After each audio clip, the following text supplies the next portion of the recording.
Hey, good morning, everybody. Good Good morning, Good morning. How morning. you Jenny. guys doing? Good I'm morning, Roman. good morning. Good morning, guys. I'm doing great. How are you doing? We're Excelente. doing good. Weather Yeah. is good. Hot. Oh, very hot. It's 109 out here today. Yeah. Yeah, it's super That's hot and it's too. going to be That's yeah, too that hot. Congratulations to you. yeah, we'll wait until winter time. You'll be a Yeah. martyr very soon. Yeah. Yeah. So what's our show about today? Well. We have a show about the relationship between the dog and the human, but we are focusing on the presence of the dog and the presence of the human. And the first aspect is that is a human will think about the past and worry about the future. Yes. But a Right? dog is not doing that. They don't have like a bank account to worry. They don't have a iPhone to look at. They don't have a calendar. They are more in the present moment, which is different than what humans are doing.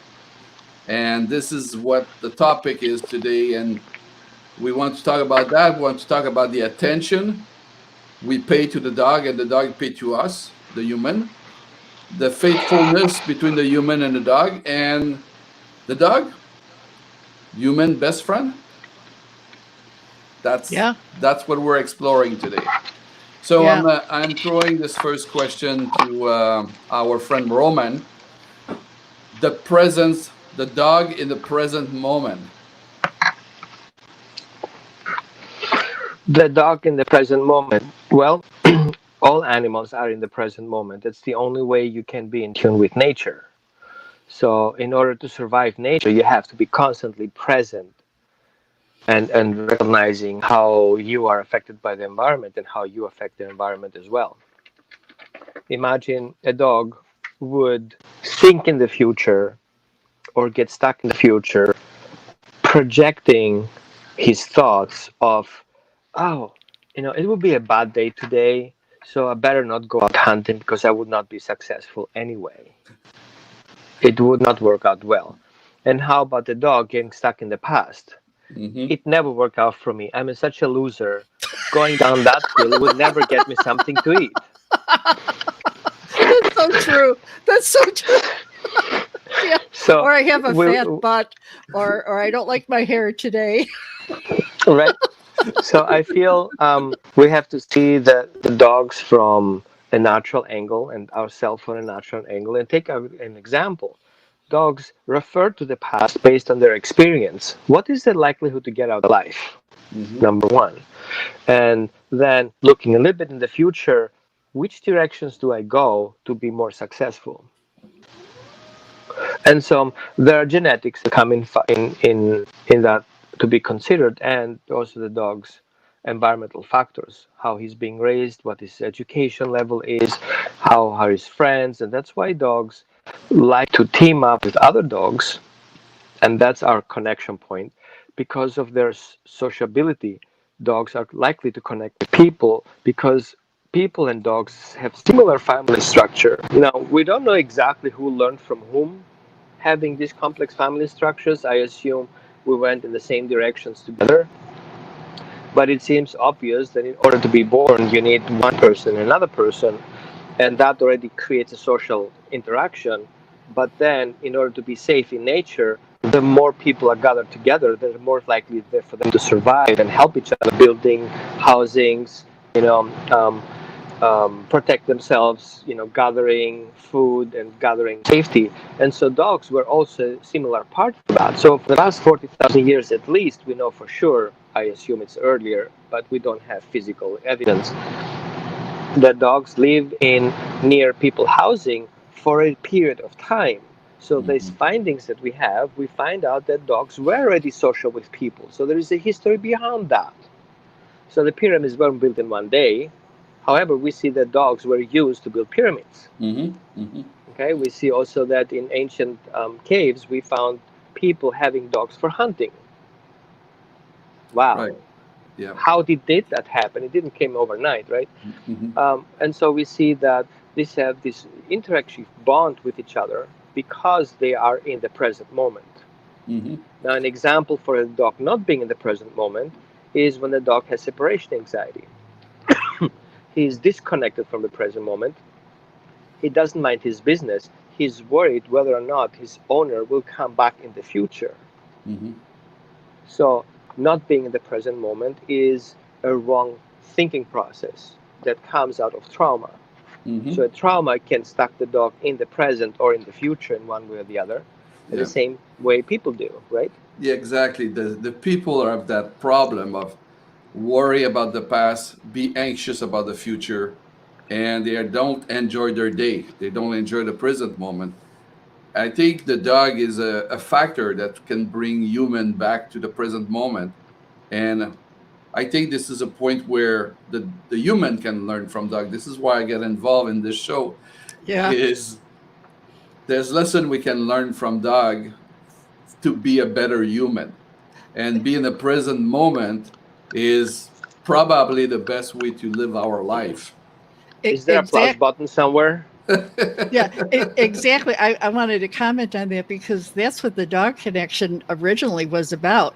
We all worry as humans. We all worry about how we're going to pay our bills, what happened last year, who hurt us, who said something that we didn't like, who tried to screw us over. And then we worry about the future. Oh gosh, am I going to be able to do this and that? And the dogs live right in that present moment. And if we were just to look at the dog in the eyes and say, gee, I really wish I could be like you, take a deep breath, whew, and realize that the only moment that you really have is this moment right now. Hmm. So let's live in this moment. Sure, the bills are going to be there next week, and by the way, your dog doesn't care what you look like, what you smell like, what kind of food you're eating, whether you have bad breath. None of that. They don't care. They don't care at all. So, hey Dale, hi Dale, hi Paul. We have a lot of people watching. Great. So the second aspect of this relation between the human and the dog in the present moment is the power of attention.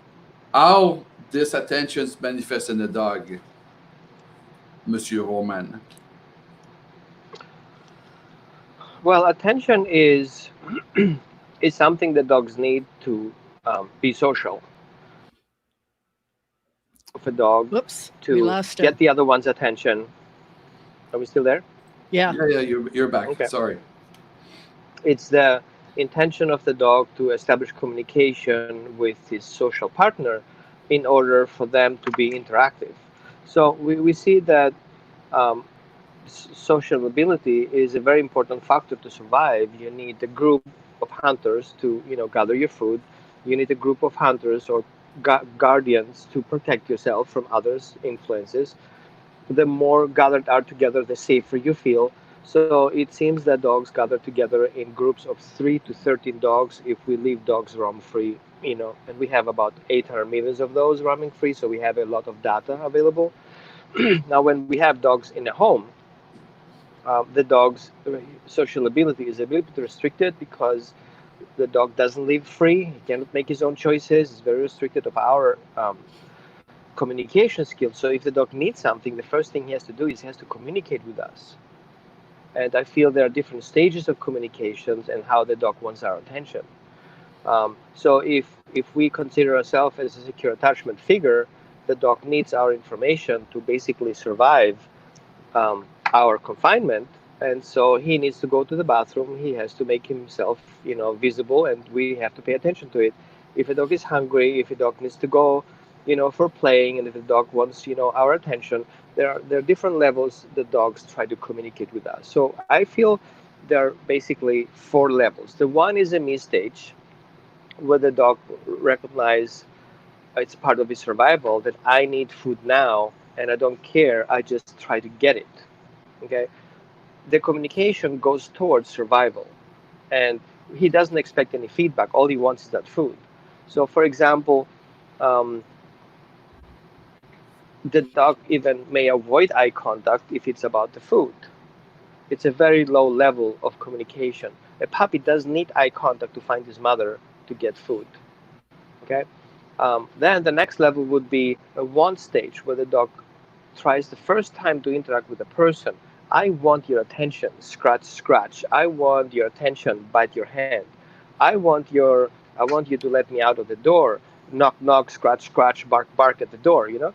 And so the next one is where the dog goes to a more advanced level where he starts having a two-way communication. He's coming to you, holds his leash in his mouth, and expects you to do the next step. So your response will be his answer to the question, are we going for a walk? I'm ready to go. And then our response is the answer, and that's all of a sudden becomes a two-way communication. He comes with a leash, you get up, put your shoes on, the dog goes to the door, you go to the door, put him his leash on, open the door, and all of a sudden it becomes a teamwork. But that's a third layer of that communication skills. And then we have the fourth layer, which is the more advanced, and not every dog gets to that point, and not many people are aware of that, is the conversation stage. I know people who are talking to their dogs because they feel the dog is answering them back. They are not Absolutely. delusional, and I challenge you, people are not delusional when they're talking to their dogs, actually appreciate it in particular. Because what I feel is I feel that dogs who are capable of communicating and people who are capable of communicating with dogs are in a level of empathetic communication. Telepathically communicating with your dog and understanding what your dog needs is the ultimate part of a friendship. Isn't it the way we have friends? We prefer personal friends of the other friends. You Yeah. need to call them to be available, and then you have the best friends kind of, hey, what's up? I was thinking of you, and you're like, oh man, are you a psychic or something? I really am in a bad mood today. And it's Mhm. like, okay, you know what? I totally understand where you're coming from. And all of a sudden you feel this release because somebody's there to listen to you. Imagine a dog who lives in isolation in our home and has no social other interactions than us. We get to that level of becoming our dog's best friend. It's not just the dogs being our best friend, it's us being the dog's best friends because it's just a two-way communication and a two-way conversation. I'm listening to your problems, I'm offering you solutions or guide you to a solution so you will survive. Not only that, thrive. So, from welfare that we are kind of stuck into the past and the present is to be in wellness. Our goal to be the dog's best friend is to bring the dog into a wellness level, not just welfare. Drop mic.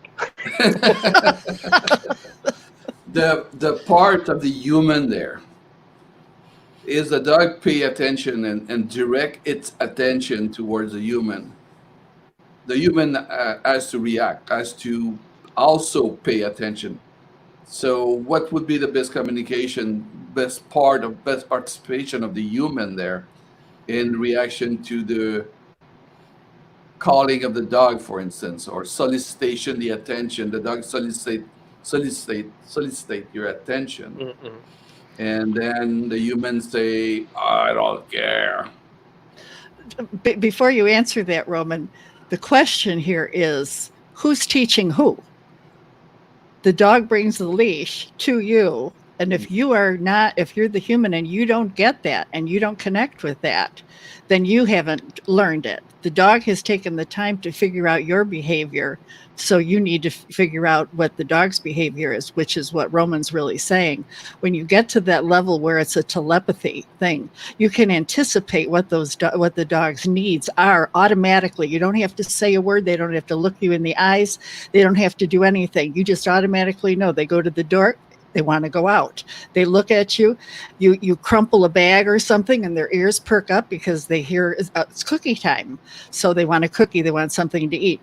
It's anticipating and feeling, having that empathy and that compassion for that dog to anticipate what their feelings are, just like you would a friend or a best friend. Somebody comes over to your house.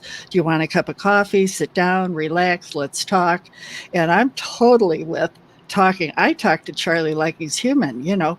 Did we not, Charlie, did we not have this talk yesterday? Did mom not tell you exactly what you needed to do? Why is it that you think it's okay to do this then? So he looks at me and I'll answer for him sometimes too, which is really a funny thing too. So, okay, Roman, the question that Gaetan wanted was about the Human. connection with the human. Yeah. What do human need to do there? What we think? I'll let you talk. Well, it's funny because just today it was published on May 22nd about behavior associated with the people and the dog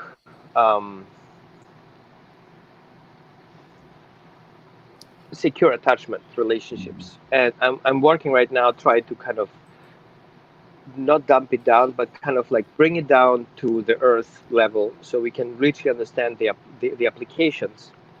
Um, this is basically what I'm working on in the last 10 years, trying to build a secure attachment relationship model where people understand how to get an attachment, a safe attachment, not an insecure attachment, with their dog, so the dog starts trusting their owners.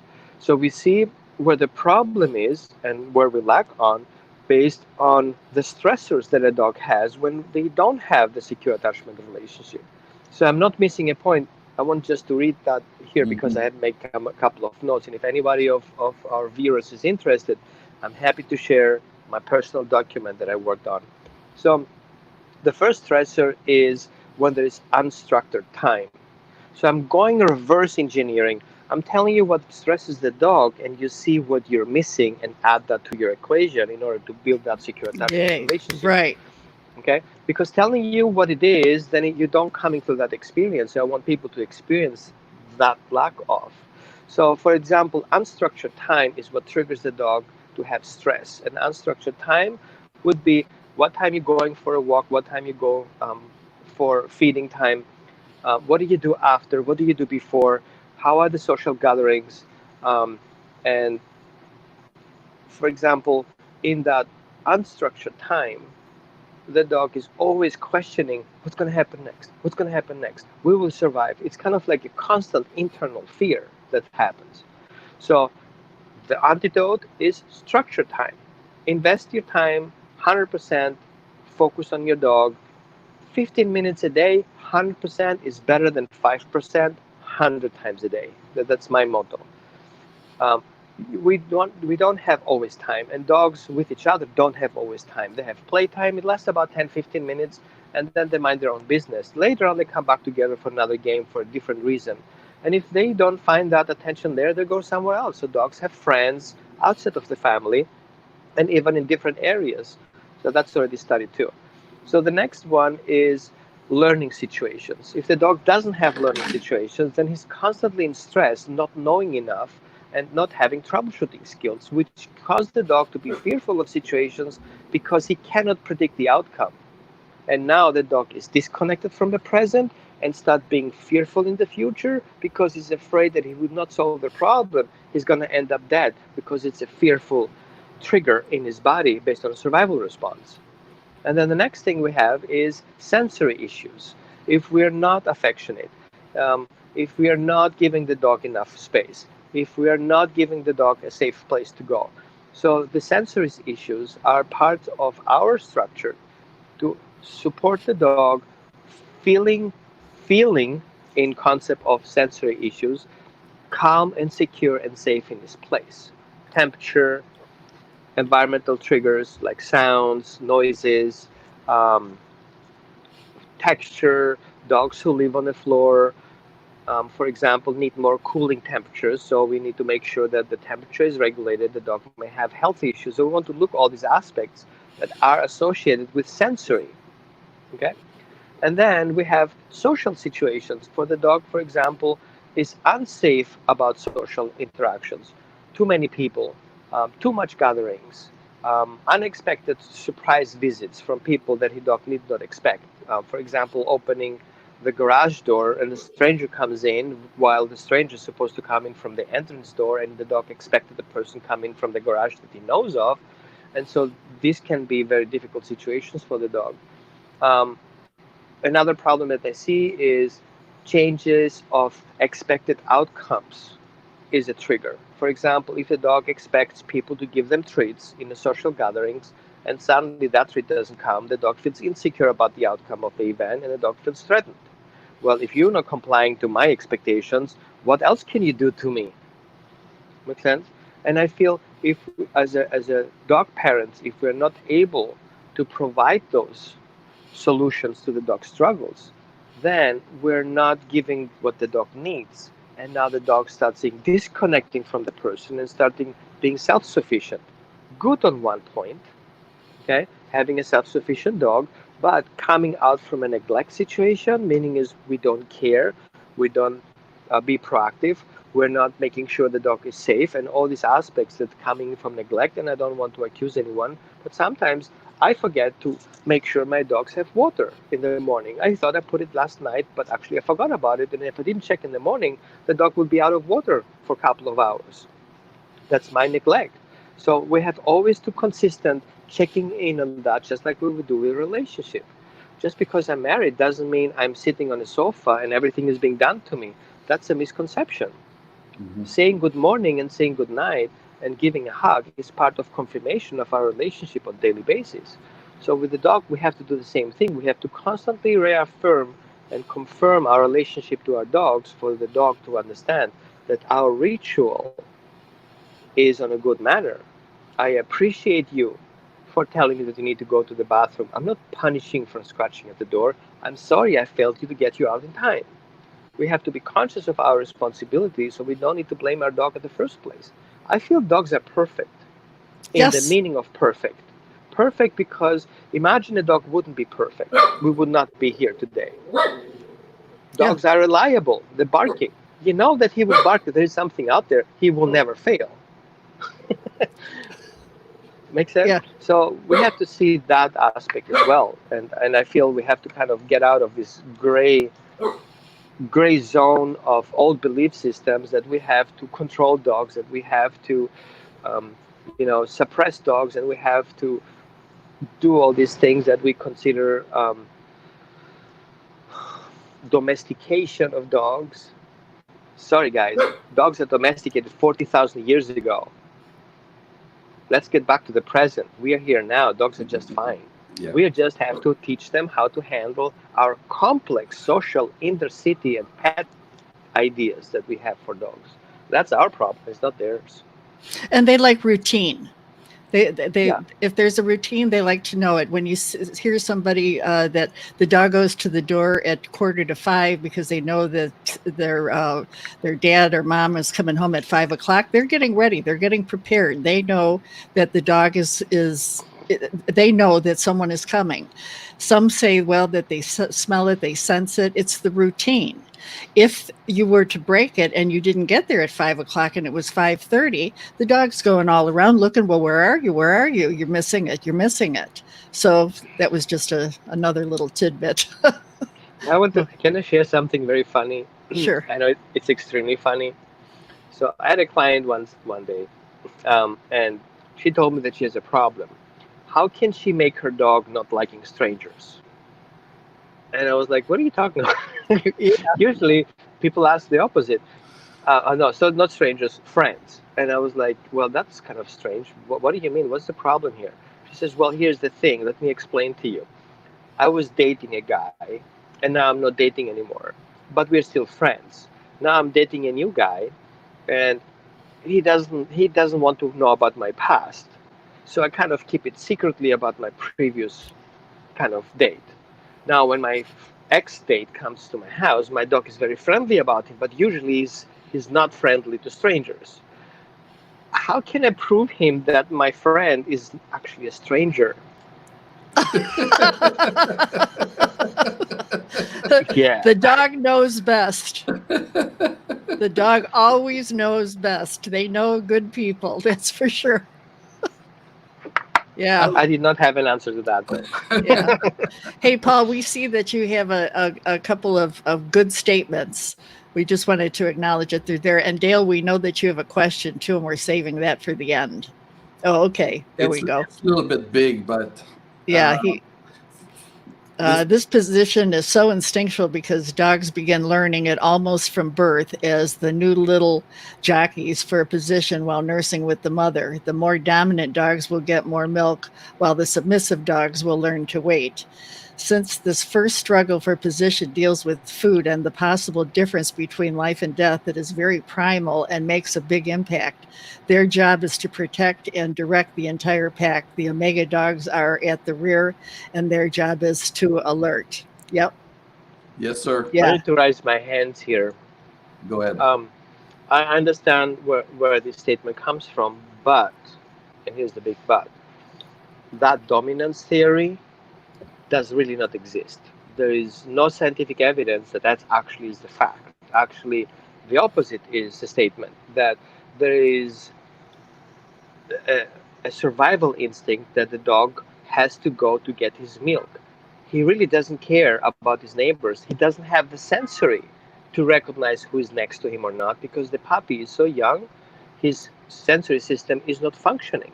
So that dominance aspect is not real. Okay? So the puppy goes where the temperature is and where food goes in one direction, and he needs to get there like a turtle tries to get there. He's not fighting with others, he's fighting with himself to get there. There is no other there. If there is no place for him, he's being displaced. So basically we're talking about displacement behavior. If he doesn't find a place to get there, he will try until he finds one, until somebody walks away from it. Does it make sense? So I want to be very careful about that statement. I understand where it's coming from, and I agree that there is a instinctive drive to survive, but that doesn't go on the cost of others. Yeah. Later on, there could be disagreements and disputes, like with people happens, but that does comes again because there are not regulatory systems in place. So if there are no parenting in place to regulate that, the dog goes into the extreme. I will fight for it, but it doesn't go personally to somebody else. So we cannot call it dominance. Yeah. Does it make Yeah. sense? So it comes very from a mindset of an old belief system that the human has to dominate the animals, which is not really the case. It was just a short period of time in our evolutionary process. But there is scientific evidence about that this theory is not coming up to an end. It's always a Yeah. dead end. Wherever they try to Yeah. explain it, it's just not working out. Well, That's Paul, lead to, whoops. I was just going to say Paul's next comment, that other one, that's a pretty good one, Gaetan, if you wanted to show that. It was about the human and dog relationship. He said one is the pack of humans and dogs with all of the humans in charge and all of the dogs subordinate. The other is the pack of dogs who will have their own hierarchy, and they're going to figure it out long before you do. You're going to figure it out by watching the signs that the dogs give you. So that is true. But like we said before, um, we learn from the dogs and they learn from us, and there's that connection, there's that telepathy that we develop where we can communicate and connect. It's a back and forth relationship. I realize that the humans need to have the hierarchy so that we can be in the alpha, but there's a way to do that without having any fear tactics or any abusive relationships with the dogs. Okay, go ahead. Yes. Um, Yes, Your Honor. no, I'm not the owner. Sorry. We need to go back and kind of clarify certain terms. So the term alpha comes from the breeding pair, alpha male and alpha female, which are the main breeding pair of a family. It doesn't come with a dominance theory. So the dominance theory just grabbed that term because it's just very convenient. So there is an alpha pair. There is no mega puppy. It's not. Dog don't live in packs. They live in family systems or social systems, just like humans do. We don't have a pack in our family. It's the father, the mother, and the offspring. Now, how we relate to each other is not the pecking order, and it's not the dominance related. Is how we handle our fears of not being in good terms with our parents. So again, it's a fear-based theory, which I totally disagree, and science disagree with it for many years, like since the 60s. It's just there's a switching point where just some things are not up to date with studies and books because they were referring to old systems. So again, there's a scientific evidence, multiple evidences for that. I think I over 30 or 40 evidences about so far that dogs have a family hierarchy. Mm-hmm. Non-linear. They're not only referring to a dad that is above the mother. Okay, they go cross references to mother, to dad, to friends, to family, whoever has information that is valuable. And if the parent, whoever has the better knowledge, is who the dog creates a secure attachment relationship. So in the beginning, it's the mother. So we can say there is a family system that is matriarchic at the base because everybody feeds from the mother, and the father is more supportive to take it from there. Once the puppies are, you know, weaned off from the mother, then the father takes over plus the mother, and then they completely function as a team in order to educate. That makes sense? Then Yes. the father takes over from there because the mother has the second pair of puppies on the run, so she will not be able to do certain things, but the slash husband can do it. So then this is how the hunting instincts come in, and then this, they're organized playtimes coming in. They're supervised, but again, it's not the mother or the father that does the parenting. It's both Hmm. co-parenting. And actually, not only that, it's actually the older offspring that co-parents the younger offspring as playmates. So Mhm. we see that the whole family deals with it. It's not just one parent, the alpha. And so from that aspect, again, we need to see that we both learn from animals because of their qualities, and we have to see them as equal and not as subordinate or as being above. We have to Mhm. kind of get away from that aspect that we are part of nature just like they are. We just have a privilege that they don't have. We have cars, Right. we have keys, we have tools that we use, and we have a mindset that allow us to predict the future, and animals don't. Mhm. Only we have that ability, and because of who we are and where we're coming from. And but that's another chapter to talk about, I guess. Yeah. Well, we're on I, the same page. We're on the same page with that. It's you're right. The term alpha means a hierarchy, correct? But it is all a family, and we all do coordinate and relate together without fear. If we do put fear into the training and into the family dynamic, then we've got a big problem, don't we? Don't we? yep. Okay. I I put the word faithfulness there as a banner. At some point, the relationship between the human and the dog become, uh, some would say, uh, unconditional, will Unconditional, yeah. unconditional, and how this faithfulness. You explained pretty much the factor that will help creating the bond and the relationship there, but it goes above that in the sense that with time, the faithfulness between the dog and the human, and between the human and the dog, takes shape, and they don't need external factor to maintain that faithfulness there. Any comment, anyone about that? Well, faithfulness, I don't think faithfulness would apply to dogs because dogs don't have faith in that term that we use it. Okay. I would say unconditional love, I think we try to grasp it, unconditional love, since the Platonians, and maybe before that, we recently try to step into that energy that is abundance and try to recognize how we have abundance and what's behind that is unconditional love that comes in with abundance. But I think now we're getting into that energy that we can actually think about that and actually can grasp it in the dimensional aspect of it. I don't want to get too theoretical here. I feel dogs are unconditional in their own way. They are expression of unconditional. The dog will do things not for himself, but he will do this because of the collective he's in. He will Mhm. do things because of the family. He is an aspect of the family. He's not himself. He will not compare him with you.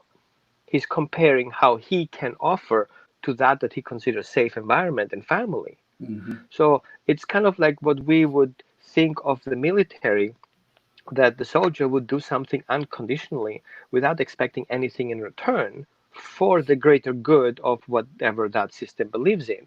And Mhm. so I'm not going political. And then for us, we want in our relationship to be unconditional, but we struggle being unconditional on our side. So I think it's more a learning curve from the human perspective to recognizing what unconditional means. Hmm. Unconditional means no matter what my dog does in the house, I still love him, right? Even if he just poops on my perfect carpet, even if he just smashed my grandmother's but then all of a sudden this unconditional goes away because I'm super pissed about it. Yeah, that's right. That Yeah, and they feel it. They know it. They know right. that The dog you are unconditionally doesn't care if you're drunk or not. He doesn't right. care if you're just not filthy or dirty or you didn't wash yourself or you didn't wash your hair this morning because I was late to get up. And the dog will just go to the next level and says, Yeah, okay, I see who you are and this is what I appreciate and I love you unconditionally anyway. yeah, Even if you hurt me, I don't like the way you do it and I will avoid you. It Mhm. doesn't mean what I see is what I feel. right. I think the words that we want to use really that apply to a dog is they always do say okay, faithfulness, but it really is more loyalty and protectiveness and the unconditional love, because once you are connected to your dog, you have a friend for life. You absolutely. And just like you shouldn't judge them, they don't judge you. They don't Mhm. judge you. They don't care, like Roman said. They don't care what you look like or whatever. They do know that if you're unhappy, they want to provide comfort to you. They want to be there to give you the support you need, whether it's putting their head on your lap, a little kiss, letting you know that you're upset. I personally can attest to this so much, having gone through so much in my lifetime. If it wasn't for my dog, I don't think I would have really made it through, because that connection was, I had a little Yorkie for 18 years and she was through everything with me, everything. So talking about her gives me a smile on my face. It gives me butterflies in my stomach, because I remember that she was truly connected to my heart and still is to this day. And I think that's true for everyone that has ever lost a dog. They know that bond. If they don't feel it, then they didn't have the connection. I so And we appreciate you for mentioning it because I feel we should open up our mindset for a spiritual aspect of a dog. We're coming out of an animal being that is just an animal. We have to treat him like animal. Now we see the dog has, other interests. But now we need to open up and says, the dog has a soul, dog has a spirit, and there is a bigger collective. It's not individual, it's more a collective. But there is something beyond that four-legged thing that eats and poops all day long. That's right. That's right. And the changes that you make emotionally with having a dog in your life are insurmountable. I mean, that's not the right word. Are overwhelming, because you can be really down in the dumps. And the second you get a dog that you connect with, it uplifts your spirits. You don't want to go anywhere. You want to make certain that the dog's okay. It's almost like having a babysitter. You don't want to have a babysitter because you don't want to leave the dog alone. And the connection there becomes really good. My good friend Dale, he just got a new puppy. And I have to tell you, it blows my dress up to see him so happy. Here's a guy that lost his dog, that was really down and out and very upset, couldn't talk to him for a few days, and he decided to bring a new dog into his family dynamic. And he's just crazy about Hero. Just a cute little guy that is all over the place. And he actually got him from a rehoming place. But I love to see him every morning. He FaceTimes with me, and he lets me see the cute little antics that Hero is doing. Now, sure, Hero is not making the right moves in a lot of areas, but as I said to him, if he poops or something, he can tell that you're upset. And I think that that's one of the questions that Dale has here for the Ask Roman section. Oh, yeah, right. Yeah, really, he's directed it to you. may I Yeah. So show it? what's the question again? The I show question. it to you right here. Okay, he says, Roman, I have a new puppy who insists on pooping in the house every time I'm not looking. Any suggestions help? Now, let me give a disclaimer on this here. He has a cage. He's closed the doors. He's been with him less than a week. He's already learned how to use the doggy Doggy door. door. Doggy door. And he knows his name. He sits.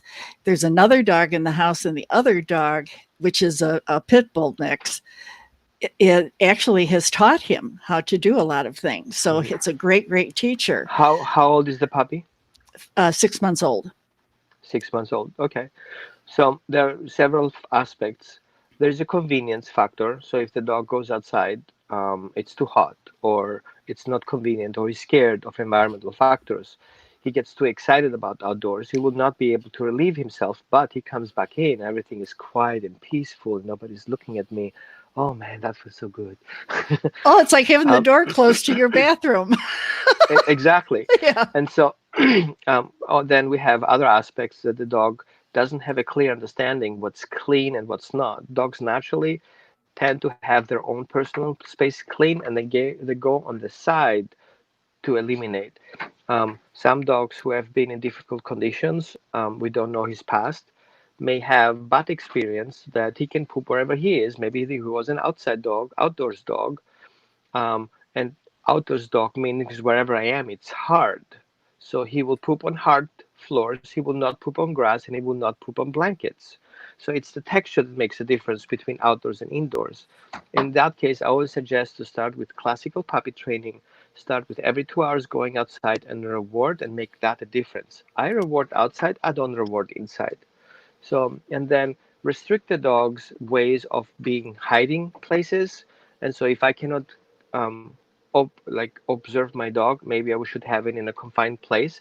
I don't suggest crates to be correctly, but a confined place where he's safe, even to eliminate, and maybe put a paper on there so he can eliminate there just in case he needs to.